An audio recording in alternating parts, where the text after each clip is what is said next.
Hey guys, I just recorded the whole series and it didn't work. So I'm starting again. Welcome to episode 8, your final episode of the Gut Health series. I'm Melinda, if you haven't joined me before now. And I hope the people that have been following this series have benefited greatly from it. Today is going to be super short, super sweet. I'm just basically wrapping up, summarizing a couple of things and giving you what I think is the most ultimate tip of all to keep yourself nice and healthy. I do have a little bit of a cold, so apologies if I'm sounding a bit snuffly. Basically, we've gone through so many different conditions and we've explained the gut and the diversity that can happen inside anyone's system. We've also discussed genes as well. I've given you tips throughout, so they're very specific to those conditions. So if you find yourself in any of those states, constipated long term, or, having the IBS symptoms where you're back and forth, and the mental health, the brain fog, all those sorts of things, if you're finding that burning in your stomach, you guys are getting reflux, my biggest advice to you is just go back to that episode that specifically addresses what you're going through. Have another, watch, make notes, really essential that you write it down so you can then follow that protocol. The advice I'm giving you is not for chronic really exacerbated conditions. You really do need to get help from a professional if that's you. So if you're noticing things are hanging around for you for a little bit longer than a couple of months, then please seek the help of a professional. Just know the difference between acute and chronic. So when you've had something flare up inside your system, maybe you've been constipated for about 4 or 5 days, the best suggestion I can make for you, or you having a tummy bug, is rest. Really calm your farm. Have a look if you've got stresses and triggers going on in your life so you can eliminate them and get yourself back on track. And it's the 3 S's. So you want to sleep more. So this is just if it's acute. Sleep more, stress less, and reduce your sugar intake. So sleep more, reduce your stress, and reduce your sugar intake. That's if something's just acute and you're trying to rest and allow your body to work its magic and eliminate it from you. If you're noticing it's been persisting for over a week, that's when it's starting to push toward being a more chronic condition.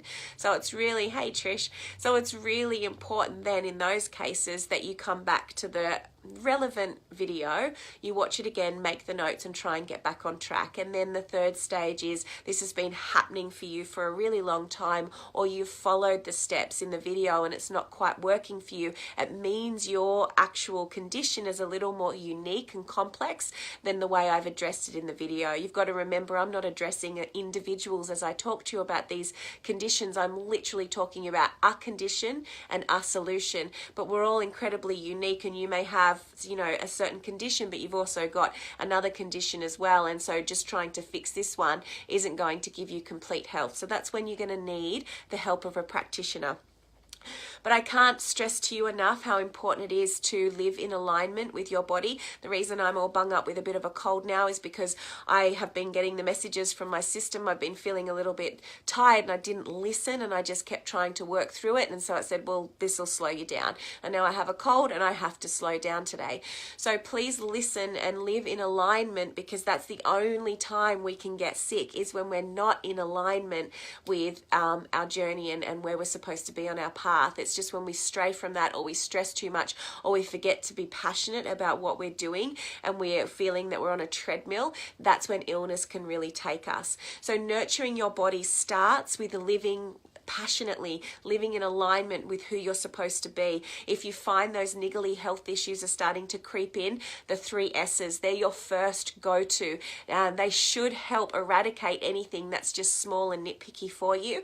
And then if it steps up to that next level and your body is starting to come down and feel quite run down in any of the ways we've discussed so far, the reflux or IBS, or we've talked about your genes, go to that video and start to, practice what we've discussed, and then of course if it doesn't work from there, please go and seek help of someone who can address you as the unique individual that you are. I hope that wrapped it up nicely for you. I am absolutely more than happy to keep answering any of your questions you have via direct message and email. A couple of people have been emailing, but I do feel the need to share with you. When you write to me, what can you explain the vitamin C flush a little better? I'm more than happy, and I've done that for quite a few times over the last couple of weeks. That's something easy for me. Or I've been constipated and this isn't working. Have you got another suggestion? For sure, I can help with those things. A couple of the emails or the messages that have come through have been quite intense. Some of the symptoms have been very exacerbated and long-term, and you're in a very chronic place, and I would be doing you a disservice if I just flicked you an email back saying, try this, this, and this, because you are so unique. You need to be examined by a professional. So unfortunately, they're not the things I can help you with via a message, because that would just be completely going against my professional nature, and I would be doing you a disservice. So if it's something chronic, please, I cannot stress this enough, go and get help from someone who can address your particular needs and help you along the journey. You really need to stick to it. One consult normally is not enough to cover everything you're going to need if you've gotten yourself quite far down the track of, dis-ease inside your body. So please stick to the protocol, trust your practitioner wholeheartedly and what they're telling you to do. They're absolutely invested in your health and want to help you. All the practitioners I know have that ethos. So stick to what they're telling you. It's not a rort. Some people think that they can go for one consult, and if it's not fixed and they're telling them to come back, they just want their money. But it's not. You've got to remember how long it takes us to get to these conditions inside our system. It's usually years or at least months of neglect of our health, and then it's exacerbated so fast. So we really need to now give it a lot of attention to bring ourselves back to health. So try and keep those meditations alive inside your daily routine. Exercise and move your body. Keep the energy flowing. Stagnant energy causes disease. And then follow the individual video that is addressing your specific need, and that should help you get yourself back to optimal health. I'm going to wrap it up there, guys, keeping it short and sweet today. But if you've got anything that you need to ask me, please just shoot it through or comment below this video, and I'll be more than happy to help. Even if you've got suggestions of what you would like me to run a series on next, I'm more than happy to look into any of your suggestions and know what you need. Have a beautiful day. I hope your health is beautiful, and I'll see you soon. Ciao.